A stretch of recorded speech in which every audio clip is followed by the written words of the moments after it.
अंधेरों के इस जादूगर ने एक राजकुमारी पर ऐसा जादू किया जिससे वो तुरंत एक मेंढक बन गई थी। यह जादूगर का काला जादू था और केवल एक राजकुमार का चुंबन ही उसे बचा सकता था। जब रानी अपनी बेटी की ओर दौड़ दी तो जादूगर ने उसे पत्थर में बदल दिया। इसके बाद राजकुमारी के पिता भी जादूगर से नहीं बच पाए और वे भी पत्थर बन गए थे। जिसके बाद जादूगर इस राज्य का नया राजा बन गया था। तब से राजकुमारी एक तालाब में रहने लगी और मेंढक की जिंदगी जी रही थी। सैकड़ों साल बीत चुके थे। जादूगर हमेशा मानव बस्ती में छिप कर रहता था। वो शहर का एक अमीर आदमी था। जो भी उसे परेशान करता वो उसे जादू से तुरंत पत्थर का बना देता था। मेंढक बनी राजकुमारी को मानव जीवन की बहुत याद आती थी। वो चुपके से तालाब के किनारे जाकर परियों की फिल्में देखती थी जिनमें उसकी अपनी कहानी भी दिखाई जाती थी। अपनी कहानी को देखकर राजकुमारी दुखी हो जाती थी। न जाने कब वो वापस अपने इंसानी रूप में आएगी। लेकिन फिर एक दिन राजकुमारी चुपके से एक मैदान में आई जहाँ एक सुंदर आदमी गोल्फ खेल रहा था। उसने अच्छा शॉट मारने की उम्मीद में गेंद को चूमा, लेकिन गेंद उछलकर सीधे मेंढक बनी राजकुमारी के मुंह में चली गई थी, जिससे राजकुमारी तालाब में जा गिरी थी। पर तभी अचानक कुछ अजीब होने लगा। तालाब में बुलबुले उठने लगे और एक सुंदर लड़की मुंह में गोल्फ की गेंद लिए सामने आई। राजकुमारी मेंढक से दोबारा इंसान बन गई थी। हैरान होकर वो इंसानों की बस्ती में जाना चाहती थी। उसने पार्क में एक मेंढक की पोशाक देखी और चुपके से उसे पहन लिया था, लेकिन कर्मचारियों ने उसे देख लिया क्योंकि उसने कपड़े चुराए थे। भागते हुए राजकुमारी एक आदमी से टकरा जाती है। संयोग से यह वही सुंदर आदमी था जो गोल्फ खेल रहा था। तहां उसे लगा कि कोई लड़की का पीछा कर रहा है, इसलिए वो उसे बचाने के लिए भागता है। इस तरह दोनों फिर से झूले के पास मिल गए थे। इवान ने लड़की के लिए एक कोला खरीदा जिसे पहली बार पीकर राजकुमारी अजीब व्यवहार करने लगी थी। इवान की एक छोटी बेटी थी। तीनों मिलकर साथ में मस्ती करने लगे। युवक अकेले रहता था क्योंकि उसकी पत्नी की मृत्यु हो चुकी थी। वो अपनी बेटी के साथ रहता था। राजकुमारी के आने से इवान के दिल में एक उम्मीद जाग उठी थी। वो राजकुमारी को रात के खाने पर बुलाता है। युवक के माता पिता अचानक आई। इस लड़की को देखकर चिंतित हो गए थे। खासकर उसकी माँ ज्यादा परेशान थी। खाने के दौरान तनाव चल रहा था। तभी अचानक राजकुमारी ने कुछ ऐसा किया जिससे युवक के पिता भी हैरान हो गए थे। वो टिश्यू पेपर उठाकर खाने लगी। यह देखकर युवक के माता पिता को लगा कि यह लड़की थोड़ी अजीब और पागल है। खाना खत्म होने पर राजकुमारी बाथरूम में गई, जहाँ आईने में अपना रूप देखकर वो खुश हो गई थी क्योंकि सैकड़ों साल बाद वो फिर से एक सुंदर लड़की बनी थी। लेकिन तभी अचानक उसके शरीर में कुछ गड़बड़ होने लगती है। वो दोबारा से मेंढक में बदलने लगी थी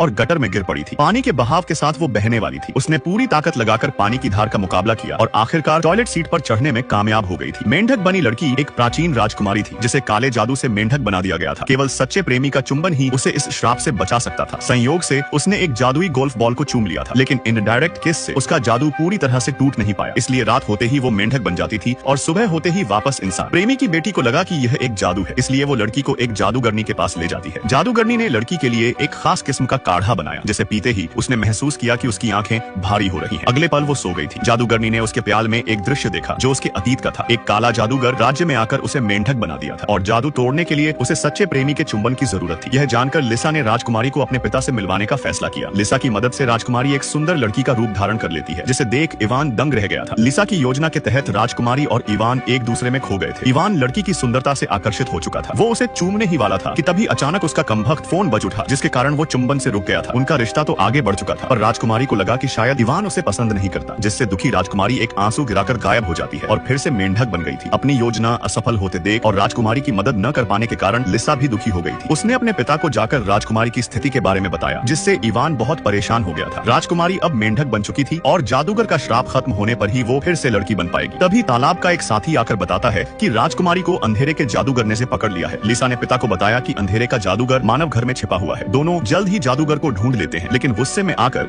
जादूगर ने बाप बेटी को भी जादू से पकड़कर पिंजरे में कैद कर लिया। राजकुमारी उनकी मदद करना चाहती थी, लेकिन काले जादूगर की जादुई अंगूठी ने उसे रोक दिया और उसे फिर से पिंजरे में बंद कर दिया। जादूगर ने राजकुमारी से कहा कि वो उससे शादी कर ले, वरना वो बाप बेटी को पत्थर का बना देगा। मजबूरन राजकुमारी जादूगर से शादी करने के लिए राजी हो गई थी। अगले दिन जादूगर उसे अपनी दुल्हन बनाने जा रहा था। जादूगर ने राजकुमारी को मेंढक बनने का श्राप दिया था। एक जादूगरनी आकर राजकुमारी को बचाने की कोशिश करती है, लेकिन राजकुमारी के पूरे कमरे में एक अदृश्य दीवार थी जिसके कारण वो बाहर नहीं निकल पाती। जादूगर ने उसे रोकने के लिए यह अदृश्य दीवार बनाई थी जो केवल उसी पर काम कर रही थी, जिसके कारण जादूगरनी को जादू करने के लिए कुछ देर और इंतजार करना पड़ता है। जल्दी ही शादी की बारी आ जाती है। काला जादूगर राजकुमारी से शादी करने के लिए बहुत बेताब था। खुशी से उसके मन में लड्डू फूट रहे थे, लेकिन शपथ लेते समय अचानक राजकुमारी का प्रेमी चिल्लाता हुआ आता है, पर अदृश्य दीवार ने उसे रोक दिया था। काले जादूगर ने विवाह स्थल को सील कर दिया था, जिससे कोई भी न तो अंदर आ सकता था और न ही बाहर जा सकता था। राजकुमारी अपने प्रेमी की तरफ भागती है, लेकिन अदृश्य दीवार के कारण वो उसे छू भी नहीं पा रही थी। दोनों एक दूसरे की तरफ देखते हैं और प्यार की लहर फूट पड़ती है। तभी सच्चे प्यार की शक्ति ने काले जादूगर की अदृश्य दीवार को तोड़ दिया था। दोनों एक दूसरे से मिल गए थे। प्रेमी राजकुमारी का श्राप मिटाने को तैयार था, लेकिन जब वो उसे चूमने वाला था तभी काला जादूगर प्रेमी को जादू से उड़ा देता है। जब वो दोबारा प्रेमी पर जादू करता है तभी राजकुमारी बीच में आ जाती है और जादू की सुनहरी लौ उसे पिघलाने लगती है। यह देख जादूगर पहले प्रेमी को उड़ाता है, फिर अपनी जादुई अंगूठी की मदद से राजकुमारी पर फेंका गया जादू वापस खींच लेता है, जिससे उसकी जान बच जाती है। तभी अचानक तालाब से एक बत्तख और केकड़ा बाहर निकल कर आते हैं और काले जादूगर पर कूद पड़ते हैं, जिससे जादूगर घबरा गया था। उसने केकड़े केकड़े को पकड़कर दूर फेंक दिया, पर केकड़े ने उसके हाथ से जादुई अंगूठी निकाल ली थी, जिसके तुरंत बाद जादूगर का शरीर तेजी से बूढ़ा होने लगता है। फिर एक छोटी लड़की जादुई अंगूठी को ले जाकर जादूगरनी को दे देती है। जादूगरनी की अंगूठी पहनते ही वो एक सुंदर लड़की में बदल जाती है। फिर जादूगरनी ने अंगूठी की शक्ति से सभी के श्राप हटा दिए थे। पत्थर बने लोग भी वापस सामान्य हो गए थे। राजकुमारी अपने माता पिता को देखकर बहुत खुश हो जाती है, लेकिन जादूगरनी का मेंढक का श्राप तोड़ने के लिए प्रेमी को राजकुमारी को चूमना पड़ता है, क्योंकि उसका श्राप केवल सच्चे प्यार का चुंबन ही तोड़ सकता था। तभी प्रेमी राजकुमारी को चूमकर उसका श्राप तोड़ देता है। अब वो उसकी राजकुमारी बन गई थी।